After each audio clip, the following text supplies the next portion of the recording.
Kenalkan Nana dan ibu Nana, Min. Nana sedang melayari sesuatu di telefonnya. Tiba-tiba, dia terjumpa sesuatu yang sangat gempa. OMG! Boleh cas telefon pakai ketua?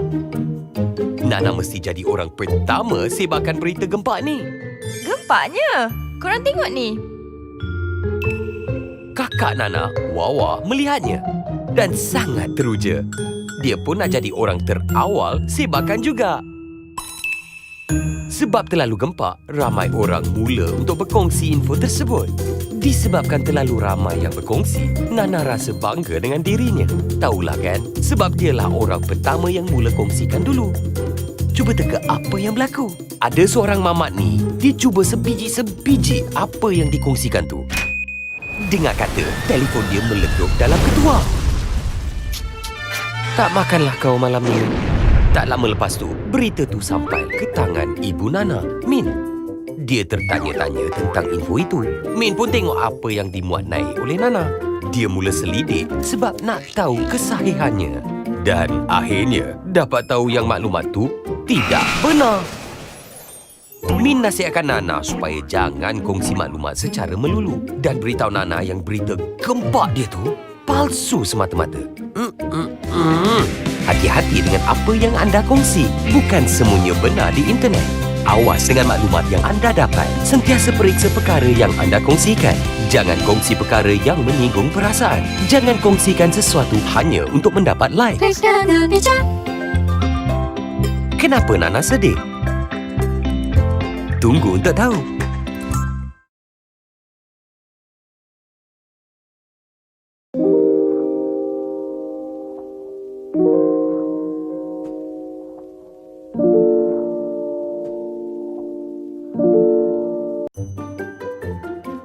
Ini Nana. Seperti biasa, Nana tak sah kalau tak online. Jom tengok apa Nana buat. Wah, macam ni rupanya dunia maya Nana. Nampak macam gempa ni. Bila bertembung dengan rakan maya yang lain, Nana cuba bersikap cool dan peramah. Hai korang. Weh, selekeh. Perasan cantik tapi macam... Tiba-tiba ada mamat tu berlagak macam... Maksud saya bersikap kurang ajar. Nana pun apa lagi? Marahlah. Nana nak balas balik apa yang mamat tu cakap. Tapi perbuatan Nana memakan dirinya sendiri. Mereka semua berpakat untuk kenakan Nana. Panggil Nana macam-macam. Biadabnya. Nana tewas. Kata-kata mereka makan dalam betul lah. Mungkin benda ni nampak macam biasa je di internet. Tapi benda macam ni sangat menyakitkan. Nasib baik Nana ada Min. Ibu Nana yang sentiasa tahu apa nak buat. Betul kata orang kan? Ibu tahu apa yang terbaik. Buli cyber membawa pada. Mari kita bersama-sama hentikannya. Ketahui dengan siapa anak anda berinteraksi di internet. Perhatikan tanda-tanda atau perubahan sikap anak anda. Pastikan anak anda tidak memberi respon kepada sebarang komunikasi daripada pembuli cyber. Bantu mereka mengatasinya. Jangan ambil ringan gejala buli cyber. Semasa Nana sedang melayari laman sosialnya, dia ternampak apa yang kakaknya Wawa sedang buat. Kenalkan Wawa. Apa sebenarnya cerita Wawa?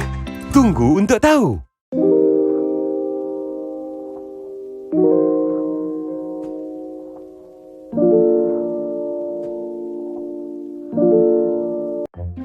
Ini Wawa dan ayahnya Razak.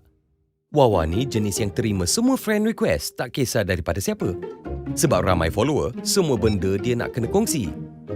Dengan semua orang dia nak kongsi apa dia makan. Tak kira sarapan ke, makan petang ke, apa yang dia beli pun dia kongsi. Kadang-kadang dia tidur pakai apa pun dia nak kongsi. Sampai follower dia tahu nombor telefon dan mana dia tinggal. Tetapan lokasi pada telefonnya juga sentiasa aktif. Yalah, senang dia nak kongsikan semuanya dengan mereka. Mungkin dia sunyi. Tapi Wawa tak sedar di luar sana ada stalker, pencuri identiti dan penipu yang memang tunggu mangsa yang muda macam dia.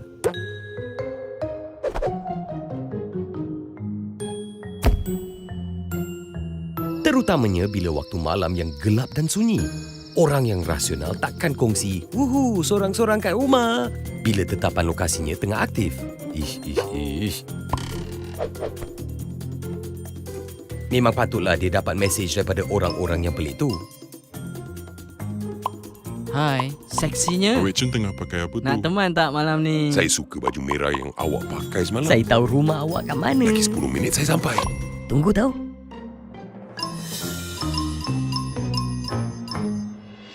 Lebih banyak yang anda kongsi, lebih tinggi risiko yang anda akan hadapi. Bukan semuanya perlu dikongsi. Set tetapan privasi akaun laman sosial anda. Lindungi reputasi dalam talian anda. Pos kandungan yang bersesuaian sahaja. Jangan dedahkan terlalu banyak maklumat tentang diri anda. Jangan lupa untuk berfikir dahulu sebelum berkongsi apa-apa di internet. Dah pagi. Mungkin Wawa dah sedar kesilapannya. Atau mungkin tak. Masih lagi nak kongsikan selfie-nya.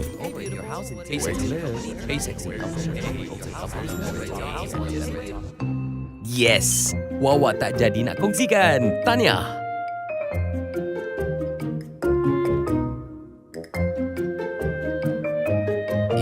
Kenapa Razak menangis? Tunggu untuk tahu.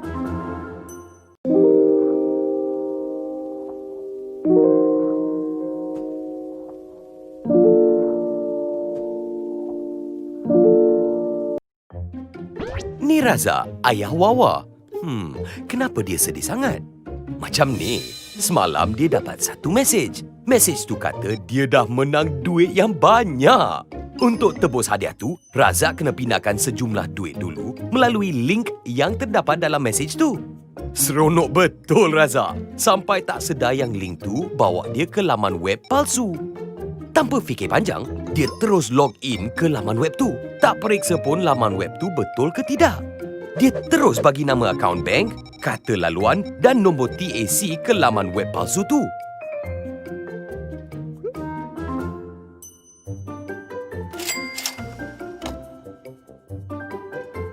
Razak rasa tersangatlah gembira dan teruja.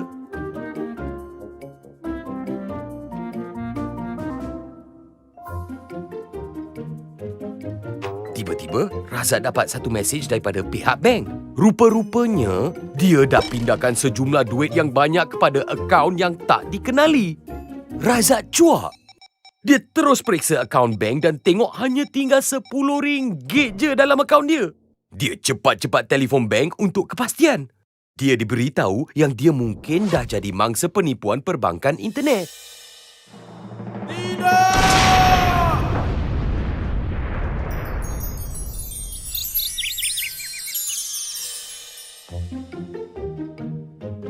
Razak ke balai polis untuk buat laporan.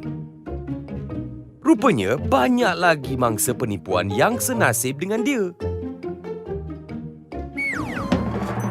Awas, jangan jadi mangsa penipuan perbankan internet. Tawaran yang nampak terlalu bagus berkemungkinan suatu penipuan. Pastikan kata laluan dan nombor PIN anda adalah sulit. Typekan URL laman web bank terus ke dalam pelayar web. Jangan balas sebarang mesej yang meminta maklumat peribadi atau kewangan. Jangan buka sebarang link laman web yang mencurigakan.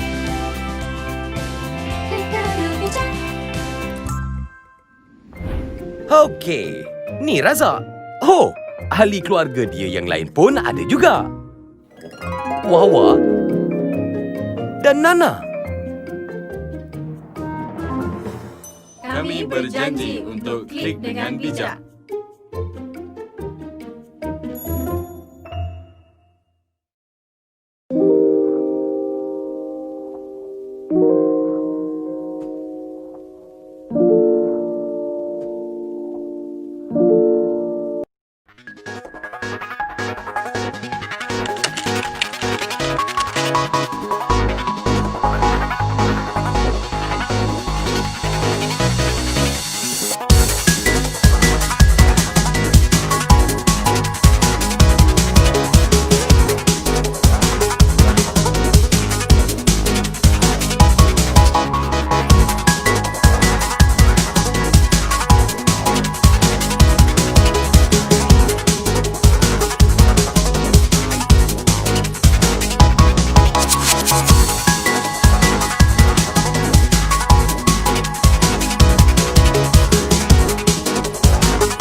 Fikir sebelum bertindak.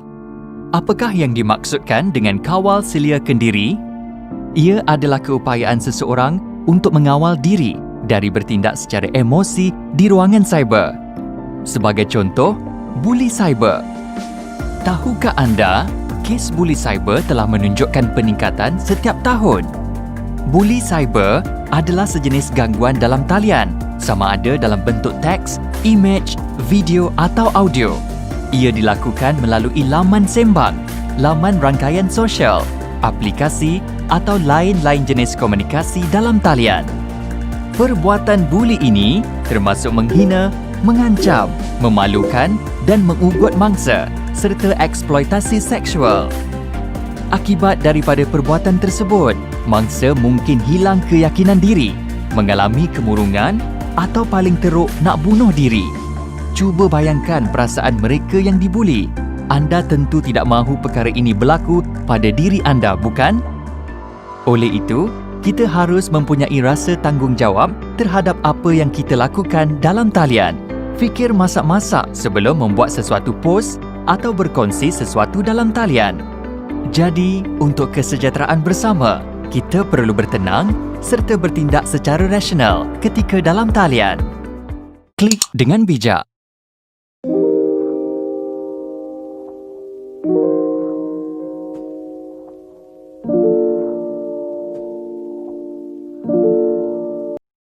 Semak fakta.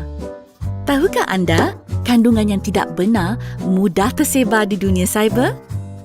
Kemungkinan kandungan ini telah dimanipulasi oleh pihak yang tidak bertanggungjawab dan mempunyai agenda tertentu. Sebagai contoh, ada pihak tertentu yang meminta derma untuk merawat seorang kanak-kanak yang menghidap penyakit berbahaya. Rupa-rupanya, kanak-kanak yang sakit itu tak wujud pun. Sebenarnya, ini merupakan satu penipuan. Ataupun, anda telah ditawarkan pekerjaan di sebuah syarikat ternama dengan gaji lumayan. Namun, tawaran tersebut sebenarnya palsu dan dibuat oleh individu yang tak ada langsung kaitan dengan syarikat tersebut.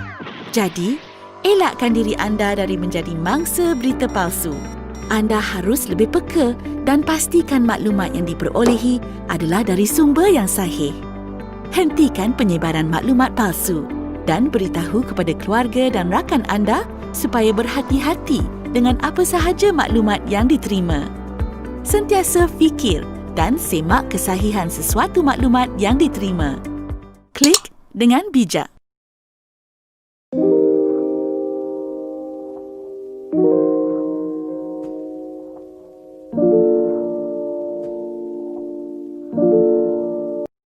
Mendidik anak dengan bijak.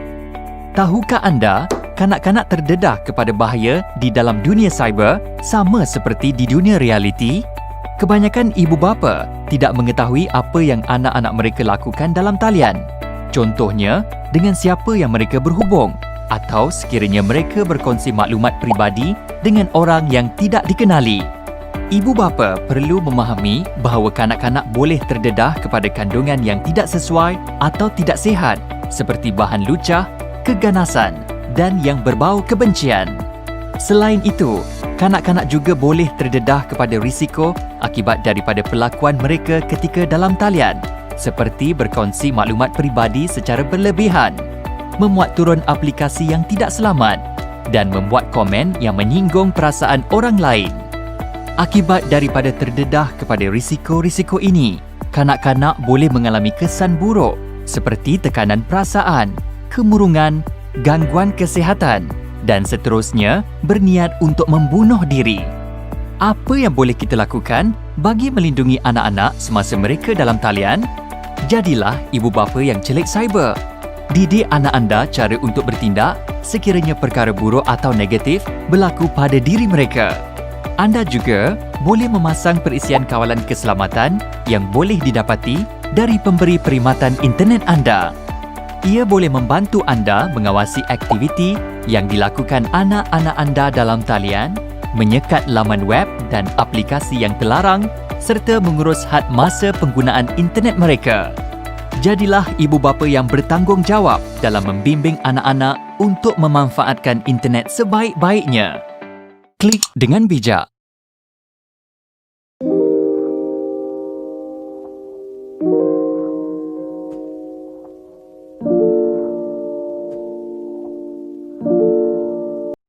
Lindungi kanak-kanak daripada pengantunan dalam talian. Adakah anda pernah dengar mengenai pengantunan dalam talian atau dalam bahasa Inggeris, cyber grooming? Pengantunan dalam talian adalah merujuk kepada tindakan pemangsa bermesra dengan kanak-kanak atau mereka yang masih muda untuk tujuan seksual. Pemangsa akan mengkaji latar belakang mangsa yang disasarkan berdasarkan maklumat yang diperolehi di internet dan seterusnya menggunakan aplikasi seperti mesej, video, laman rangkaian sosial untuk berkomunikasi dan berkawan dengan kanak-kanak. Pemangsa kebiasaannya menggunakan identiti palsu seperti menyamar sebagai rakan sebaya. Setelah meraih kepercayaan dari mereka, pemangsa akan memanipulasi dan mengugut kanak-kanak atau mereka yang masih muda ini bagi tujuan seksual. Oleh itu, ibu bapa atau penjaga perlu berbincang dengan anak-anak mengenai isu ini. Beritahu mereka mengenai bahaya perkongsian berlebihan maklumat peribadi dalam talian. Elakkan berbual atau berjumpa dengan orang yang tidak dikenali dan galakkan mereka untuk membuat laporan jika mereka rasa tidak selesa atau tidak selamat. Marilah lindungi anak-anak dari menjadi mangsa pengantunan dalam talian. Klik dengan bijak.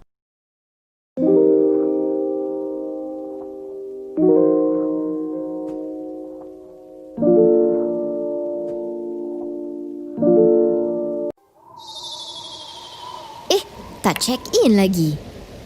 Boringnya seorang-seorang kat rumah. Sorang-sorang kat rumah.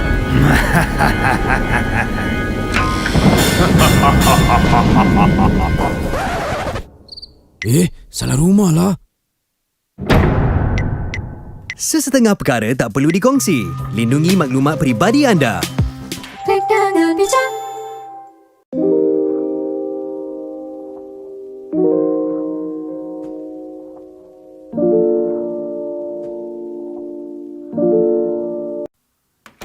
Mak, Ayah, ni lah Izzat. Apa nama tadi? Nama saya Izzat. Izzat Khalid, pakcik. Saya baru graduate dari universiti, kerja firma arkitek di KL, saya dah ada rumah sendiri dan dalam perancangan untuk memulakan perniagaan.